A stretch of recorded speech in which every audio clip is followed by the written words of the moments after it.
అందరికీ నమస్కారం.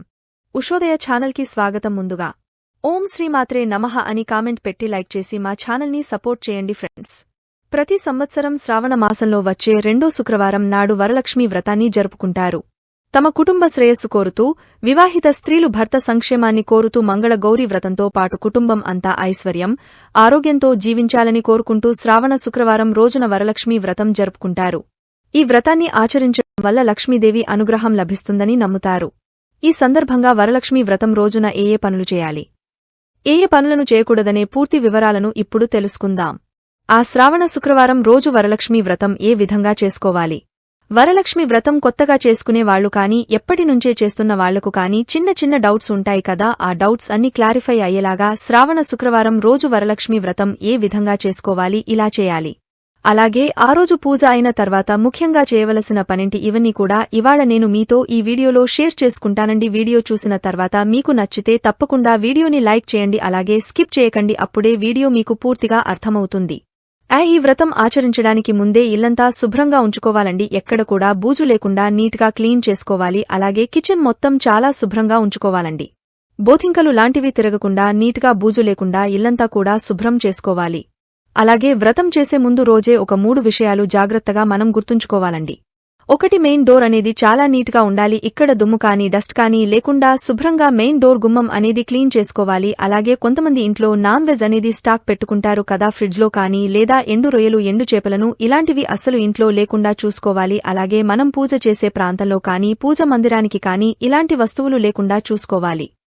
ముఖ్యంగా వ్రతం చేసే రోజు ఇంట్లో మాసిన బట్టలు లేకుండా చూసుకోవాలండి. వ్రతం ఆచరించే రోజు సూర్యోదయాన్ని కంటే ముందే నిద్రలేచి తలంటూ స్నానం చేయడం, చేసుకున్న తర్వాత గుమ్మానికి పసుపు రాసి కుంకుమ బియ్యపిండితో బొట్లు పెట్టుకుని అష్టదళ పద్మ ముగ్గు వేసుకుని పసుపు కుంకుమ పూలతో అలంకరించుకోవాలి. ఈ వ్రతం చేసేవాళ్లు పట్టు చీర కట్టుకుంటే చాలా మంచిదండి. పట్టు వస్త్రాలు శుభ్రం అంటారు కదా. పట్టు వస్త్రాలు ధరించి మనం నిండుగా రెడీ అయిన తర్వాతే అమ్మవారికి వ్రతం చేసుకోవాలి.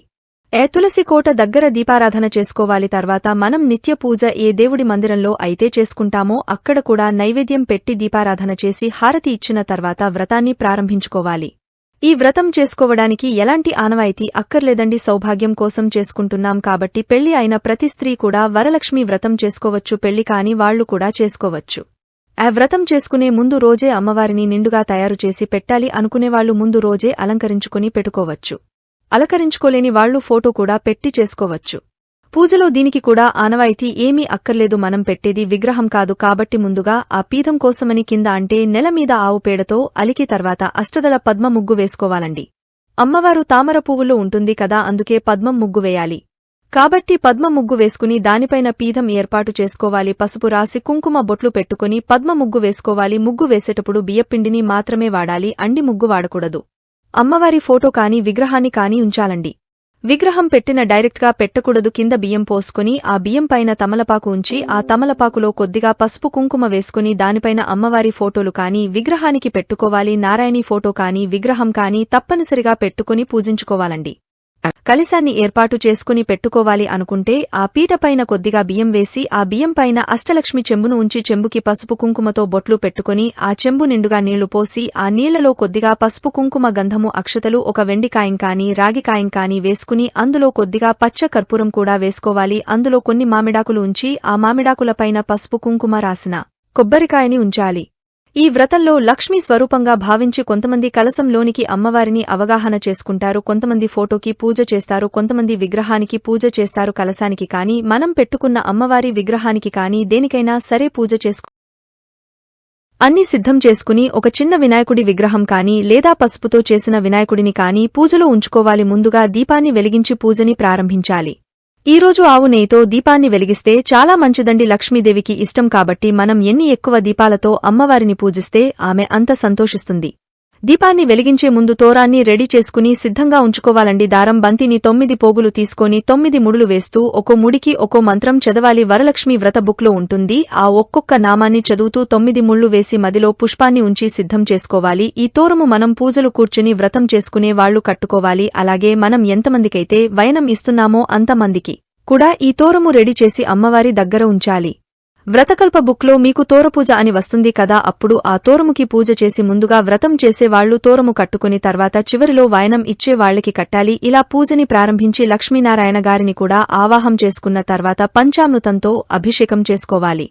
ఒకవేళ విగ్రహాలు లేనట్లయితే పంచామృతం స్నానం సమర్పయామి అని ఉత్తరినితో నీళ్లు చూపించి పక్కన ప్లేట్లో వదిలిపెట్టాలి. అభిషేకం చేసిన విగ్రహాలను ఒక తెల్లని వస్త్రంతో శుభ్రంగా తుడిచిన తర్వాత పసుపు కుంకుమ గంధంతో అలంకరించుకుని మన దగ్గర ఉన్న జ్యువెలరీ ఏదైనా సరే వేసుకోవచ్చు. అండి గోల్డ్ అయినా ఏదైనా పర్వాలేదు. పసుపు నీళ్లలో శుద్ధి చేసుకుని అమ్మవారికి ధరించాలి.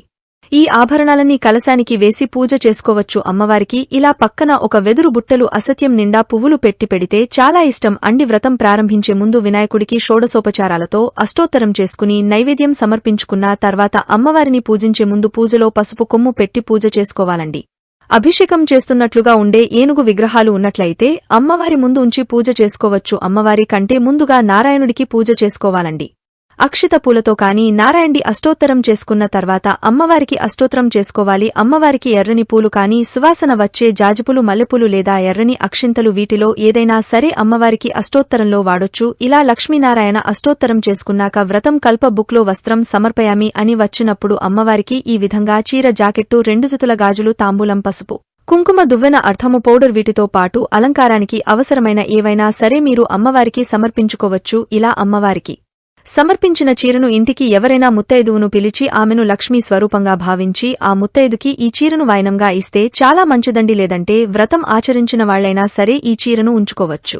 అలాగే అమ్మవారికి 9 రకాలు కాని 5 రకాలు కాని ఎన్నైనా సరే నైవేద్యంగా ఆ రోజే ఉదయమే వండి సమర్పించుకోవాలి. అలాగే అమ్మవారికి సమర్పించే నైవేద్యాలు ఎన్ని అయినా అందులో పోలికము, క్షీరాణము, పులిహోర, బూరెలు తప్పనిసరిగా నైవేద్యంగా ఆ రోజు మాత్రం సమర్పించుకోవాలండి. ఇలా పిండి వంటలతో పాటు పళ్ళు, పల్లె రసాలు కూడా అమ్మవారికి నైవేద్యంగా సమర్పించవచ్చు. ముఖ్యంగా ద్రాక్షరసం, దానిమ్మరసం ఈ 2 కూడా అమ్మవారికి నైవేద్యంగా తప్పనిసరిగా సమర్పించాలి. అలాగే శనగలు, వడపప్పు, చలివిడి, బెల్లం పానకం వీటిని అమ్మవారికి నైవేద్యంగా సమర్పించుకోవాలి.